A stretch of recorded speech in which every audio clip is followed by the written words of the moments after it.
हाय पिला माने मु सुश्री स्वागत करुछि एक नुआ वीडियो को पूर्व वीडियो मानकरे आमे प्लस 3 सिलेबस वाइज बहुत किछि सब्जेक्ट आलोचना करिछु।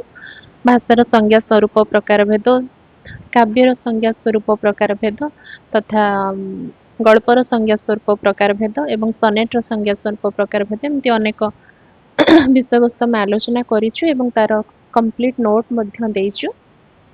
जो मैंने से वीडियो गुड़ को देखी न डिस्क्रिप्शन ले सब वीडियो रो लिंक देइछि देखिदबो किबा सर्च कले तमे आसी जिवो तेनु देखिदबो।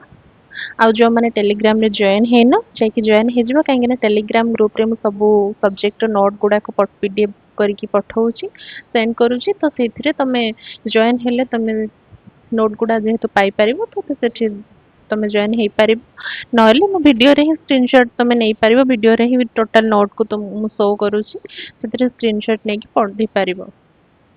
तो जो माने चैनल को नुआ अछि निश्चय पे लाइक शेयर सब्सक्राइब कर देबो काहे कि हम सब नोट प्रोवाइड करूछु एवं नोट सहित आमे ताको आलोचना मध्य करूछु बुझुछु एवं तापर नोट दउछु तो सेथि पय समान को हेत हेल्प रे आसीबो।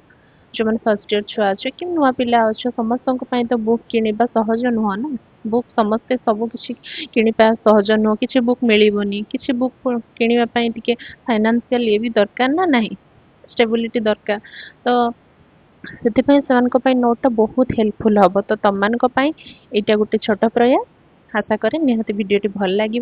तो आज आम आलोचना करबा उपन्यासर संज्ञा स्वरूप प्रकार भेद मु कही सब वीडियो मु कहूँ साहित्य हूँ गोटे विशाल बटवृक्ष सदृश आ उपन्यास गल्प एकांकिका क्षुद्र गल्प सनेट काव्य कविता रम्य रचना प्रबंध ये सब होउचंदी समालोचना ये सब होउचंदी से गछर डालपत्र सदृश। तो आमे साहित्य बोली जानिछु साहित्यर केते जे शाखा प्रशाखा मेली रही शाखा प्रशाखा चारियाड को मातीची आमे ताको जानिनु ना। तो आज आमे उपन्यास पढ़िबा साहित्यर गोटे पार्ट पढ़िबा उपन्यास ता पूर्व बहुत सारा आलोचना करिछु निहति देखिबो वीडियो जाय कि भल लागिबो तेणु आमे गोटे गोटे आलोचना करी करी चलीछु एमती करिके आमे सिलेबस कवर करिबो। तो ये सब आलोचना पर आम यार सर्ट क्वेश्चन पुणी आणबू एबे लॉन्ग माने एबे तार बेसिक जिनस आम बुझीबो पुणी एग्जाम टाइम रे सर्ट क्वेश्चन निहते आनिबा ठीक अछि। तो आज उपन्यासर संज्ञा स्वरूप आम पढ़िबा आम जानिछु कि उपन्यास गोटे अछि नोवेल बोली गोटे कौन अच्छी बट से क्या कह जाए क्या तार डेफिनेशन कौन उपन्यास कहले कौन बुझा जाए कौ लेखाटा को उपन्यास पदवाच्य करा जाई पारिबो तो सेटा में जानिनु तो आम जानिबा। देख उपन्यास शब्दटी संस्कृत भाषार उप और न्यास दुईटी शब्दर संयोगरु गठित। उपन्यास शब्दटी संस्कृत भाषार उप और न्यास दुईटी शब्दरु संगठित। उप अर्थ हेउची निकटे और न्यास अर्थ हेउची रखिबा अर्थात जहाको जीवनर निकटरे रखी लेखक ताहार अनुभव घटना मनुष्य और समाज को चित्रण करे करंती सेही साहित्यर रचना को उपन्यास कहा जाए। उपन्यास हेउची गद्य साहित्यर एक सबुठारु सुनीतिबद्ध और विकसित रूप यह दीर्घ गद्य लेखा जाए और जीवनर यथार्थ घटना भावना और संघर्ष को कलात्मक भाव उपस्थापन करा जाए। यह केवल एक कहानी नुहे बरं मनुष्य जीवन और समाज संपूर्ण चित्र जो प्रेम वियोग आशा दुख नीति और आदर्श सब रस एकत्र होता है। तो उपन्यास कौन ना उपन्यास हेउची कौन ना उपन्यास रे लेखक जे लेखि थाए जे उपन्यासिक जनक लेखि थांती सेथिरे तांकर भाव उपन्यास रे निहित होई थाए। समग्र दुनिया को समाज को देखिकी पढ़िकी जानिकी अनुभव करिकी से कौन करि थांती उपन्यासटी लेखि थांती। उपन्यास रे प्रत्येक रस भरपूर रही थाए सेथिरे दुख थाए सेथिरे खुशी थाए सेथिरे आशा थाए सेथिरे प्रेम थाए सेथिरे राग थाए अभिमान थाए सब रसर भरपूर एक गंताघर हेउची उपन्यास। लेखक तार समाजर घटुथिबा प्रत्येक घटना जीवन रे घटिथिबा प्रत्येक घटना सब किछिर निच्छक प्रतिछवि को उपन्यास मध्य स्थापित करिथाए ताहा हेउची उपन्यास।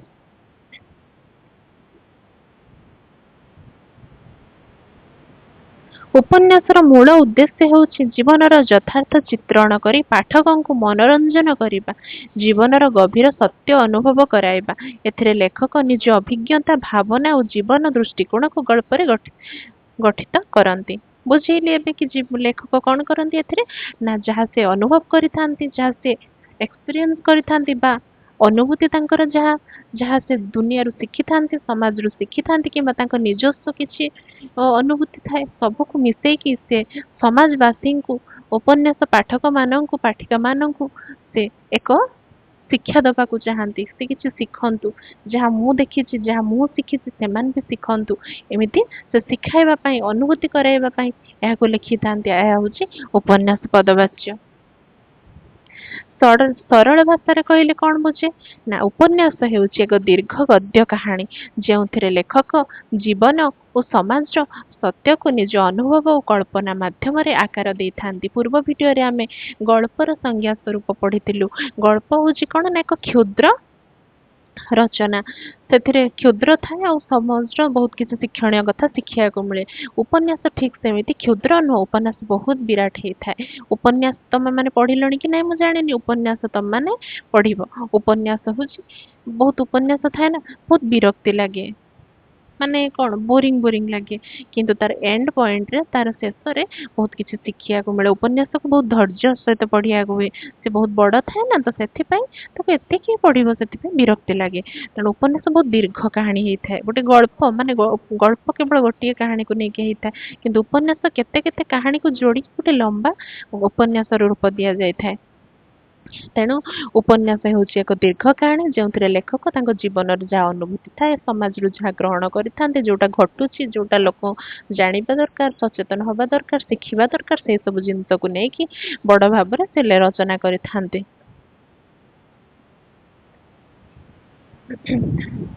ଅନ୍ୟ ଭାବେ କହିଲେ ଉପନ୍ୟାସ ହେଉଛି ସାହିତ୍ୟର ଏମିତି ଗଦ୍ୟ ଶିଳ୍ପ ଯେଉଁଥିରେ ମନୁଷ୍ୟ ଜୀବନ, ସମାଜ, ନୀତି, ଆଦର୍ଶ ଓ ମନୋବିକଳ୍ପ ସବୁ ଗଠିତ ହୋଇ ଏକ ସମ୍ପୂର୍ଣ୍ଣ ଜୀବନ ଚିତ୍ର ତିଆରି ହୋଇଥାଏ।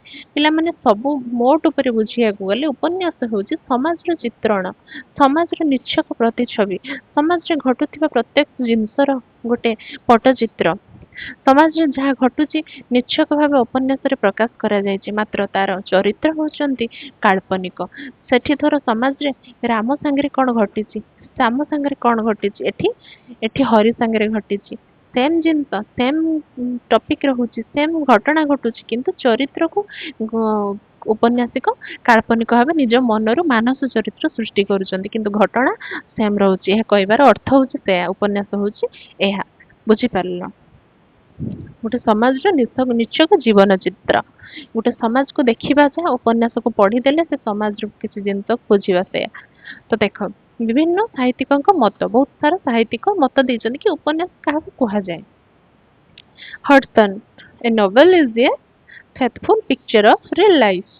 ନୋଭେଲ ହଉଛି ଗୋଟେ ବିଶ୍ୱସ୍ତ କଣ ପିକ୍ଚର ବା ବିଶ୍ୱସ୍ତ ପ୍ରତିଛବି, କଣ ଗୋଟେ ରିଏଲ ଲାଇଫ ର, ଗୋଟେ ସତ୍ୟ, ଗୋଟେ ଜୀବନର, ଗୋଟେ ପ୍ରକୃତ ଜୀବନର, ଗୋଟେ ସତ୍ୟ ଜୀବନର ନୋଭେଲ ହଉଛି ଗୋଟେ ପ୍ରତିଛବି, ଗୋଟେ ମଣିଷର ଜୀବନରେ ଘଟୁଥିବା ପ୍ରତ୍ୟେକ ଜିନିଷ, ପ୍ରତ୍ୟେକ ଘଟଣାର ଏକ ନିଚ୍ଛକ ସତ୍ୟ ପ୍ରତିଛବି। ବୁଝିପାରିଲ? ଅର୍ଥ ଉପନ୍ୟାସ ହେଉଛି ଜୀବନର ଯଥାର୍ଥ ଚିତ୍ର। ବୁଝିଲ? Henry James, A novel is A personal impression of life.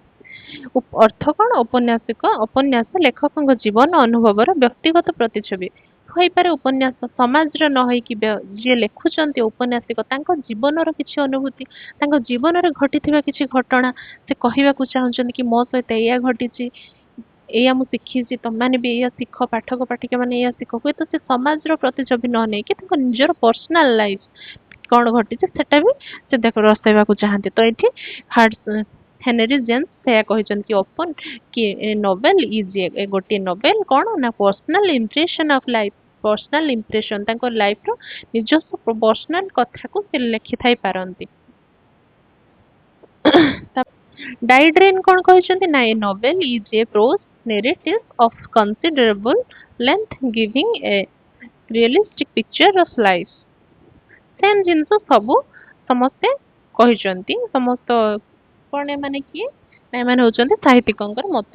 କଣ ସେମାନେ ପ୍ରାୟ ସମସ୍ତେ ପାଖାପାଖି ସେମ୍ କହିଛନ୍ତି କି ଗୋଟେ ନୋବେଲ ହେଉଛି ଗୋଟେ ଜୀବନର ପ୍ରତିଛବି ବା ଗୋଟେ ସମାଜର ପ୍ରତିଛବି। ହେଇପାରେ ସେଟା ଔପନ୍ୟାସିକଙ୍କର ପର୍ସନାଲ ଜୀବନ, ଯୋଉଟା କି ପର୍ସନାଲ ଲାଇଫ କିମ୍ବା ନିଜସ୍ୱ ଲାଇଫ କିମ୍ବା ସମାଜର କିଛି ଘଟଣା ହେଇପାରେ। ତ ସମସ୍ତଙ୍କର ସେମ୍ କଥା ରହୁଛି। ତାପରେ ଗୋପୀନାଥ ମହାନ୍ତି କଣ କହିଛନ୍ତି? ତାଙ୍କ ମତରେ ଉପନ୍ୟାସ ହେଉଛି ମନୁଷ୍ୟ ଓ ସମାଜର ଆନ୍ତରିକ ସଂଘର୍ଷର ଆଲୋକପାତ। ହେଲା, ସତ୍ୟ ଚିତ୍ରାନନ୍ଦ ତାଙ୍କ ମତେ ଉପନ୍ୟାସ ହେଉଛି ସମାଜର ଜୀବନ୍ତ ଆୟନ। କଳିକା ପ୍ରସାଦ ଉପନ୍ୟାସ ମାଧ୍ୟମରେ ସେ ସାଧାରଣ ମନୁଷ୍ୟର ଜୀବନ, ଦୁଃଖ ଓ ସଂଘର୍ଷକୁ ମୂଳ ସ୍ଥାନ ଦେଇଛନ୍ତି। ଏ ପଏଣ୍ଟ ଗୁଡାକ ମନେ ରଖିବ, ବହୁତ ଇମ୍ପୋର୍ଟାଣ୍ଟ ପଏଣ୍ଟ। ଯେତେବେଳେ ତମେ ଲଙ୍ଗ କ୍ୱେଶ୍ଚିନ୍ ଡେସ୍କ୍ରାଇବ କରିବ ସେତେବେଳେ ଏ ସବୁ ପଏଣ୍ଟ ଗୁଡା ଦବ। କିଏ ରାଇଟର ମାନେ କଣ ମତ ଦେଇଛନ୍ତି ଉପନ୍ୟାସ ସମ୍ପର୍କରେ। ସ୍ୱରୂପ ନେଚର ଅର୍ କ୍ୟାରେକ୍ଟରିଷ୍ଟିକ ଉପନ୍ୟାସର ମୂଳ ସ୍ୱରୂପ ନିମ୍ନ ପ୍ରକାରର। ଦୀର୍ଘ କାହାଣୀ, ଫର୍ଷ୍ଟ ରହିଲା କଣ ଦୀର୍ଘ କାହାଣୀ। ଉପନ୍ୟାସ ସାଧାରଣତଃ ଏକ ବିସ୍ତୃତ ଗଦ୍ୟ କାହାଣୀ ଯେଉଁଥିରେ ଅନେକ ପାତ୍ର, ଘଟଣା ଓ ସ୍ଥଳ ଥାଏ। ଉପନ୍ୟାସର ସ୍ୱରୂପର ଅର୍ଥ କଣ ହେଲା ମାନେ ନା ସ୍ୱରୂପ ହଉଛି ଉପନ୍ୟାସ ଗୋଟେ ମାନେ ଆମେ କଣ ଜିନିଷ ତା ଭିତରେ କଣ ଚରିତ୍ର ବା କଣ ନେଚର ତା ଭିତରେ ପାଇଲେ ଆମେ ଜାଣିବୁ କି ଏଇଟା ଗୋଟେ ଉପନ୍ୟାସର ପଦବାଚ୍ୟ। ଏଇ ଲେଖାଟା ହଉଛି ଗୋଟେ ଉପନ୍ୟାସ। ତ ତା ଭିତରେ ଫାଷ୍ଟ ଆସିଲା କଣ ନା ଦୀର୍ଘ କାହାଣୀ। ଉପନ୍ୟାସ ସବୁବେଳେ ଗୋଟେ ଦୀର୍ଘ ମୂଳକ ହେଇଥିବ। ପଦେ, ଦୁଇ ପଦ କି 2 ଧାଡି, 3 ଧାଡି, 5 ଧାଡିରେ ଉପନ୍ୟାସ ଶେଷ ହୋଇନଥିବ। 5 ପେଜ, 10 ପେଜରେ ଉପନ୍ୟାସ ଶେଷ ହେଇନଥିବ। ଉପନ୍ୟାସ ସାଧାରଣତଃ ଏକ ବିସ୍ତୃତ ଗଦ୍ୟ କାହାଣୀ ଯେଉଁଥିରେ ଅନେକ ପାତ୍ର, ଘଟଣା, ସ୍ଥଳ ଥାଏ। ଅନେକ ପାତ୍ର ଅର୍ଥାତ୍ ଗଳ୍ପରେ 2-4ଟା ଚରିତ୍ର ଥାନ୍ତି, କିନ୍ତୁ ଉପନ୍ୟାସରେ ମେଞ୍ଚେ ଚରିତ୍ର ଥିବେ, 10-12ଟା ଚରିତ୍ର ଥିବେ। ତ ସେ କହୁଛନ୍ତି ଯେ ସେ କଣ ଅନେକ ପାତ୍ର ବା ଅର୍ଥାତ୍ ଅନେକ ଚରିତ୍ର ଥାନ୍ତି, ଘଟଣା ବି ଅନେକ ଥାଏ। ଗୋଟେ ଘଟଣା କୁ ବର୍ଣ୍ଣନା କରିବାକୁ ଯାଇକି ଉପନ୍ୟାସରେ ଲକ୍ଷ୍ୟ ଘଟଣା ତା ସାଙ୍ଗରେ ଯୋଡିଥାନ୍ତି, ଲକ୍ଷ୍ୟ ଗଳ୍ପ ତା ସାଙ୍ଗରେ ଯୋଡିଥାନ୍ତି, ତାପରେ ଯାଇକି ଗୋଟେ ଉପନ୍ୟାସ ହୁଏ। ତାପରେ କଣ ରହିଛି ନା ପାତ୍ର ଚିତ୍ରଣ। ଉପନ୍ୟାସର ପାତ୍ରମାନେ ଅର୍ଥାତ୍ ଚରିତ୍ରମାନେ ଜୀବନ୍ତ ଓ ସଜୀବ ଭାବରେ ଦେଖାଯାଆନ୍ତି। ପାଠକ ତାଙ୍କର ସହ ଭାବାତ୍ମକ ସମ୍ପର୍କ ଗଢେ। ଉପନ୍ୟାସର ହୁଏତ ମଣିଷ ମାନେ ତ ଜୀବନ ଥାଏ। ଉପନ୍ୟାସର ଧର ଗୋଟେ କୋଉ ପକ୍ଷୀକୁ ବର୍ଣ୍ଣନା କରାହେଇଥିବ କି କୋଉ ପଶୁକୁ ବର୍ଣ୍ଣନା କରାହେଇଥିବ, ସେମାନେ ଜୀବନ୍ତ ହେଇଥିବେ, ସେମାନେ କଥା କହୁଥିବେ, ବୁଝିପାରିଲ। ଉପନ୍ୟାସର ପାତ୍ର ମାନେ ଜୀବନ୍ତ ଓ ସଜୀବ ଭାବେ ଦେଖାଯାଆନ୍ତି। ସେମାନେ ନିର୍ଜୀବ ହେଇଥିଲେ ବି ସଜୀବ ଟାଇପର ତାଙ୍କୁ ଲେଖକ ଗଢିଥାନ୍ତି, ବୁଝିପାରିଲ। ଘଟଣା ବିକାଶ ଉପନ୍ୟାସରେ ଘଟଣା ଗୁଡିକ ଲଜିକାଲ ଭାବେ ଗଠିତ ହୋଇ ଗୋଟିଏ ନିଷ୍ପତ୍ତିକୁ ନେଇଯାଏ। ସମାଜ ଓ ଜୀବନ ଚିତ୍ରଣ ଉପନ୍ୟାସ ସମାଜର ଜୀବନ, ମନୁଷ୍ୟ ସଂଘର୍ଷ, ନୀତି ଅନୀତି, ଆଦର୍ଶ ସଂସ୍କାରକୁ ଦେଖାଏ। ଉପନ୍ୟାସରେ ପ୍ରଥମ ଜିନିଷ କଣ ନା ସମାଜର ଚିତ୍ରଣ ଦେଖା। ସମାଜରେ ସଂସ୍କୃତି, ରୀତି ନୀତି କଣ ଚାଲିଛି, ଘଟଣା ଦୁର୍ଘଟଣା, ସମାଜରେ ବହୁତ କିଛି ନିର୍ଚ୍ଛକ ପ୍ରତିଛବି ଉପନ୍ୟାସରେ ରହିଥାଏ। ଭାଷା ଓ ଶୈଳୀ ଉପନ୍ୟାସର ଭାଷା ସରଳ, ସ୍ୱାଭାବିକ ଓ ଚିତ୍ରାତ୍ମକ ହୋଇଥାଏ। ଉପନ୍ୟାସର ଭାଷା ସରଳ ହେବା ଦରକାର। ଶୈଳୀ ଲେଖକଙ୍କ ଅନୁଭବ ଓ ଦୃଷ୍ଟିକୋଣ ଅନୁଯାୟୀ ବଦଳାଏ। ଶୈଳୀଟା ଲେଖିବା ଶୈଳୀ, ଲେଖକ ତାଙ୍କର କଣ ବୁଝିଛନ୍ତି, କିପରି ଲେଖିବାକୁ ଚାହୁଁଛନ୍ତି, ତାଙ୍କ ମନର ଭାବନା କଣ, ସେ ଅନୁସାରେ ଲେଖିବାର ଶୈଳୀକୁ ସେ ଚେଞ୍ଜ କରିପାରନ୍ତି ମଝିରେ। ତ ତାପରେ ଦେଖ କଳ୍ପନା ବାସ୍ତବତା ସମନ୍ୱୟ। ଉପନ୍ୟାସରେ ଲେଖକ ତାଙ୍କର କଳ୍ପନା ଓ ବାସ୍ତବ ଅଭିଜ୍ଞତାକୁ ମିଶାଇ ଜୀବନର ଆୟନତା ତିଆରି କରନ୍ତି। ନୀତିକ ବା ସାମାଜିକ ସନ୍ଦେଶ ଉପନ୍ୟାସରେ ଭଲ ଉପନ୍ୟାସ ସଦା ଗୋଟିଏ ନୀତି ବା ମାନବୀୟ ସନ୍ଦେଶ ଦିଏ।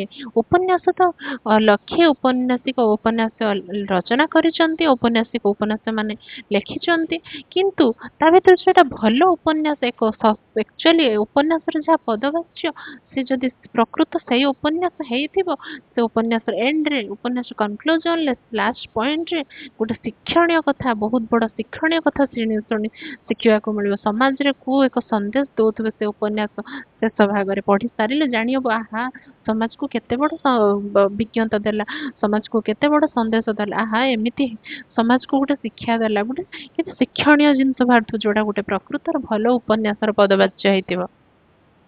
ସରିଲା ଉପନ୍ୟାସର ସଂଜ୍ଞା, ସରିଲା ସ୍ୱରୂପ, ସରିଲା କିଏ କଣ ମତ ଦେଇଛନ୍ତି ଲେଖକ ମାନେ, ସରିଲା। ଏବେ ଉପନ୍ୟାସର ପ୍ରକାରଭେଦ, ଟାଇପ ଅଫ ନୋଭେଲ।